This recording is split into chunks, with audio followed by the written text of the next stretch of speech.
ഒന്നല്ല രണ്ടല്ല 3 പ്രാവശ്യം അലാറം അടിച്ചിട്ട് ഓഫാക്കിയിട്ട് കിടന്നുറങ്ങി. എന്നിട്ട് കണ്ണ് തുറന്നപ്പോഴോ സമയം പോയി.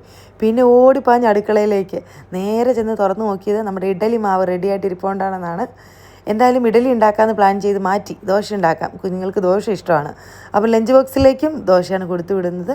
അപ്പോൾ ഇതാ നമ്മൾ ദോശമാവൊക്കെ ഒന്ന് കലക്കി മാറ്റി വെച്ചു കേട്ടോ. ഇനി ഇവ സാമ്പാർ വയ്ക്കാം. അതിനായിട്ട് കുറച്ച് പച്ചക്കറിയൊക്കെ ഫ്രിഡ്ജിലുണ്ടായിരുന്നു. അതെല്ലാം കൂടെ തപ്പിപ്പിറക്കി എടുത്തുകൊണ്ട് വന്നിട്ടുണ്ട്. ആദ്യം തന്നെ പരിപ്പ് കഴുകി കുക്കറിലേക്ക് ഇടാം കേട്ടോ. അപ്പോൾ അതൊന്ന് തിളച്ച് വരുന്ന സമയം കൊണ്ട് പച്ചക്കറിയുടെ തൊലിയൊക്കെ കളഞ്ഞിട്ട് നമുക്ക് കഴുകി കട്ട് ചെയ്തെടുക്കാം. സാമ്പാറിനായിട്ട് എളുപ്പമുണ്ട്, വെട്ടിക്കണ്ടിച്ച് അങ്ങ് എടുത്താൽ മതിയല്ലോ. അപ്പോൾ ഇതാ പച്ചക്കറിയൊക്കെ കട്ട് ചെയ്തെടുത്തിട്ട് കുക്കറിലേക്ക് ഇട്ട് കൊടുക്കാം. അതിലേക്ക് കുറച്ച് മഞ്ഞൾപ്പൊടി, ഉപ്പും കുറച്ച് വെള്ളവും കറിവേപ്പിലയും കൂടി ഇട്ട് വേണം വേവിക്കാനായിട്ട്.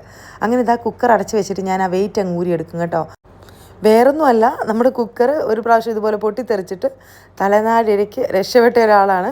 അതുകൊണ്ട് തന്നെ നാളെയും സാമ്പാർ വെക്കാൻ ഞാനും കുക്കറും ഒക്കെ വേണ്ടേ. അതുകൊണ്ട് നമുക്ക് ഈ കുക്കറിൽ വെയിറ്റിംഗ് എടുത്തിട്ട് നന്നായിട്ട് തിളച്ച് വരുന്ന സമയത്ത് വെയിറ്റ് ഇട്ട് കൊടുത്താൽ മതി കേട്ടോ.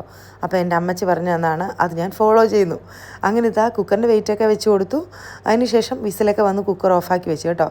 അതിൻ്റെ ഇടയ്ക്ക് നല്ല കട്ട ചമ്മന്തി അരയ്ക്കാനായിട്ടുള്ളതും റെഡിയാക്കി എടുത്തിട്ടുണ്ടായിരുന്നു, തേങ്ങ ഒക്കെ. ഇനിയിപ്പോൾ നമ്മൾ ആദ്യം ഒരു കാസ്റ്റേൻ്റെ പാത്രം വെച്ച് കൊടുത്തു കേട്ടോ, തവ വെച്ച് കൊടുത്തു ദോശ ഉണ്ടാക്കാൻ. പക്ഷേ ആ തവ എന്നെ ചതിച്ച്. അതങ്ങനെ പണി തരുന്നതല്ല, പക്ഷേ എനിക്ക് ഇന്ന് പണി തന്ന്. ഞാൻ അവനെ ഒന്ന് കാണുന്നുണ്ട്. കുറച്ച് കഴിയുമ്പോൾ കുറച്ച് ഉള്ളിയൊക്കെ ഒന്ന് മൂപ്പിച്ചെടുക്കാം. അങ്ങനെ ഇപ്പോൾ സമയമില്ല, അത് മാറ്റി വെച്ചിട്ട് നമ്മുടെ പഴയ നോൺ സ്റ്റിക്കിൻ്റെ പാത്രം ഉണ്ടായിരുന്നു, അവനുള്ളതുകൊണ്ട് ഞാൻ രക്ഷപ്പെട്ടു. അങ്ങനെ അതിലേക്ക് കുഞ്ഞുങ്ങൾക്ക് ദോശ ഉണ്ടാക്കി. ആദ്യം നെയ്റോസ്റ്റ് ഉണ്ടാക്കി അവർക്ക് കഴിക്കാൻ കൊടുത്തു. പിന്നെ അവർക്ക് തട്ടുദോശയല്ല, കുട്ടി കുട്ടി ദോശ മതി എന്ന് പറഞ്ഞു സ്കൂളിൽ കൊണ്ടുപോകാൻ. അങ്ങനെ അതുകൂടെ ഉണ്ടാക്കിയെടുത്തു. അതിൻ്റെ ഇടയ്ക്ക് സാമ്പാർ താളിച്ചെടുത്തു. കുറച്ച് കായപ്പൊടിയും ലാസ്റ്റ് കുറച്ച് മല്ലിയിലയൊക്കെ ഇട്ട് സാമ്പാർ റെഡിയാക്കി. അതിൻ്റെ ഇടയ്ക്ക് ചമ്മന്തിയും താളിച്ചെടുത്തായിരുന്നു കേട്ടോ. അപ്പോൾ ഇതാ നമ്മൾ ലഞ്ച് ബോക്സിലേക്ക് സാമ്പാറും ചമ്മന്തിയും എല്ലാം പാക്ക് ചെയ്തെടുക്കുകയാണ്.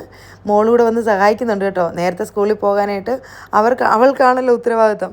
അങ്ങനെ ലഞ്ചൊക്കെ പാക്ക് ചെയ്ത് പറഞ്ഞു വിട്ടു. ഞാനും കുഞ്ഞു മോളും കൂടെ ഫുഡൊക്കെ കഴിച്ചു. അതിനുശേഷം കുറച്ച് വെയിലത്തുള്ള പരിപാടികളാണ്. ആദ്യം ഇരുമ്പുളി ഒന്ന് ഉണങ്ങാൻ വേണ്ടി കൊണ്ടിട്ടു. അതിനുശേഷം തുണികളൊക്കെ തലേദിവസം അലക്കി വെച്ചിട്ടുണ്ടായിരുന്നു, അതും കൂടെ ഉണങ്ങാൻ വേണ്ടി ഇട്ടു. അങ്ങനെ പെരക്കകത്ത് കയറി വന്നിട്ടു കഴിച്ച പാത്രങ്ങളെല്ലാം കഴുകി വെച്ചു.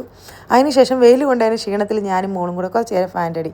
എന്നെ ഇരുത്തത്തൊന്നുമില്ല, എങ്കിലും കുറച്ച് നേരം ഇരുന്നു. അതിനുശേഷം ഉച്ചയ്ക്കത്തെ ലഞ്ചിന് നല്ല ഉണക്കമീൻ കറിയും ബീൻസ് മെഴുക്കുവരട്ടിയും അച്ചാറും. അപ്പോൾ ഇത്രയേ ഉള്ളൂ ഇന്നത്തെ വീഡിയോ.